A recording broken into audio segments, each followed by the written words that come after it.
Welcome back to our Osteology series. So today our topic of discussion is middle cranial fossa. So today let's study about the middle cranial fossa. So the middle cranial fossa is the middle part of the cranial cavity. It is limited anteriorly by the posterior border of the lesser wing of sphenoid on either side, and medial to the lesser wing of sphenoid, the tooth-like projection is called as the anterior crinoid process. In between the two anterior crinoid process, the groove is called as sulcus chiasmatis. So these structures form the anterior boundary of middle cranial fossa.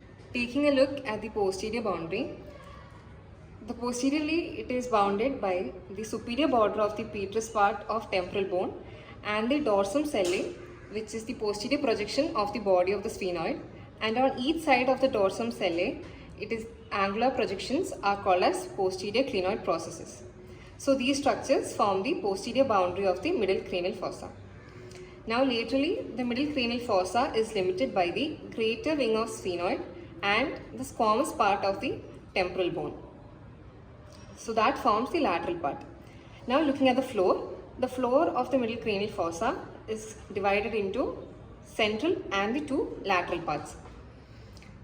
The central portion is formed by the body of the sphenoid, and lateral portion is formed by the greater wing of the sphenoid, the squamous part of the temporal bone, and the anterior surface of the petrous temporal bone.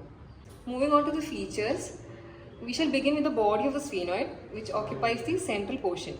It is again divided into the sulcus chiasmatis, as we said earlier, which is transverse groove running behind the jugum sphenoideum. This sulcus chiasmatis, it is named after its relation with the optic chiasma, which is the crossing over of optic nerve. Feature of the body of the sphenoid is the tuberculum sellae. So what is tuberculum sellae? It is an elevation just behind the sulcus chiasmatis.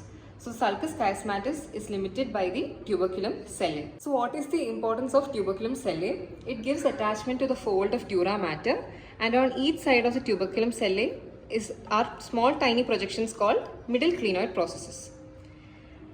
This tuberculum sellae provides anterior attachment of diaphragma sellae. Posteriorly, the diaphragma sellae attaches to a posterior projection of the body of the sphenoid called as the dorsum sella. The superior angles of the dorsum sella forms the posterior clinoid processes. So these posterior clinoid processes deepens the sella turcica and gives attachment to tentorium cerebelli. So this completes the middle part of the body of the sphenoid. Now moving on to each side, so laterally on each side, the body of the sphenoid is related to the faint sulcus called as the carotid sulcus.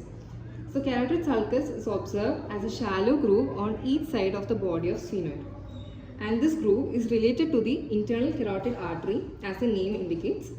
So it is related to internal carotid artery along with its sympathetic plexus.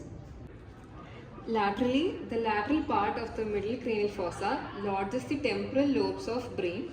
So they are deep and they are uneven because they are related to the sulci and gyri of temporal lobes. So talking about these lateral areas, it is related to anteriorly to the orbit, laterally to the temporal fossa, and inferiorly to the infratemporal fossa. Now observe the posterior border of lesser wing of sphenoid.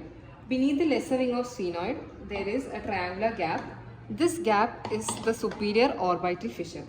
So this triangular gap is between the lesser and greater wings of sphenoid, and medially it is bounded by the body of sphenoid. It is a long fissure which communicates middle cranial fossa with the orbit anteriorly. The lower border of the fissure shows a projection which gives attachment to the common tendinous ring of This ring of Zinn divides the superior orbital fissure into three parts: lateral, middle and medial. Now we shall see the structures passing through each part. Starting with the lateral part of superior orbital fissure, it transmits the lacrimal nerve, frontal nerve, trochlear nerve, superior ophthalmic vein, meningeal branch of lacrimal artery, orbital branch of middle meningeal artery. So these are the structures passing through the lateral part of the superior orbital fissure. Now from the middle part, the structures passing are upper and lower divisions of oculomotor nerve, the third cranial nerve supplying most of the extraocular muscles, nasociliary nerve, abducens nerve. As you know, abducens is the sixth cranial nerve. Nasociliary is a branch of the ophthalmic division of trigeminal nerve. So we know the ophthalmic nerve supplies the general sensory supply around the eye in and around the orbit. So this ophthalmic nerve, before entering the superior orbital fissure, divides into three branches: frontal, lacrimal and nasociliary. The frontal and lacrimal passes through the lateral part of the superior orbital fissure, and the nasociliary passes through the middle part of the superior orbital fissure, as we said. Now lastly, the medial part of the superior orbital fissure. Through this part passes the structures inferior ophthalmic vein and small twigs of sympathetic nerves along the vein. So as we said now, many structures pass through the superior orbital fissure. To remember these structures, there is a simple mnemonic: I slept one night and left it for Tokyo.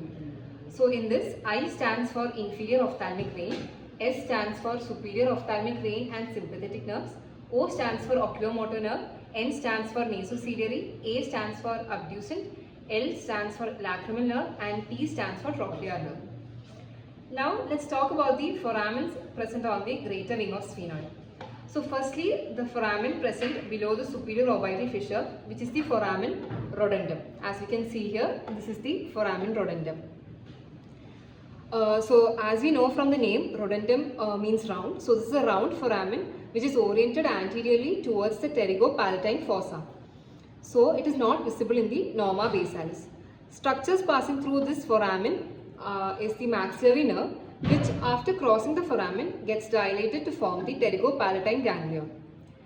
Now the second most prominent foramen in the greater wing of sphenoid is the foramen ovale. So as we can see, this is the foramen ovale and it is seen in the norma basalis. Four structures transverse through this foramen, which are the male structures. We can remember it by the mnemonic male. M stands for mandibular nerve, A stands for accessory meningeal artery, L stands for lesser petrosal nerve and E stands for emissary veins. So these are the four main structures passing through the foramen ovale. So as we said, three branches of the trigeminal nerve pass through each of the foramens. That is, through foramen ovale passes the mandibular nerve, through foramen rodendum passes the maxillary nerve, and through the superior orbital fissure passes the branches of ophthalmic nerve. So next, let's talk about foramen spinosum. So foramen spinosum is situated posterolateral to the foramen ovale. This is the foramen spinosum. As we can see, it is a small foramen and it transmits the middle meningeal vessels and also the nervus spinosum. So the nervus spinosum is the recurrent meningeal branch of mandibular nerve. So this is the foramen and the structures passing are middle meningeal vessels and nervus spinosum. So this neurovascular bundle passing through the foramen spinosum supplies the major part of the meninges in the middle cranial fossa. Now next let's talk about foramen lacerum. So this is the foramen lacerum. It is so lacerum means irregular. So this foramen is an irregular foramen and it is present between the body of sphenoid and the apex of petrous part of temporal bone. So this is the foramen present between the body of sphenoid and the apex of petrous part of temporal bone. So two structures pass through this foramen lacerum, which is the meningeal branch of ascending pharyngeal artery and emissary veins. So these are the two structures passing through the foramen lacerum. So the important thing about foramen lacerum is that two foramens open above to the foramen lacerum, that is the carotid canal and the pterygoid canal. So the carotid canal, through the carotid canal passes the internal carotid artery and its sympathetic plexus, and through the pterygoid canal passes the nerve to pterygoid canal or the Vidian nerve, which is formed by the fusion of greater petrosal nerve and deep petrosal nerve. So that's it about the middle cranial fossa.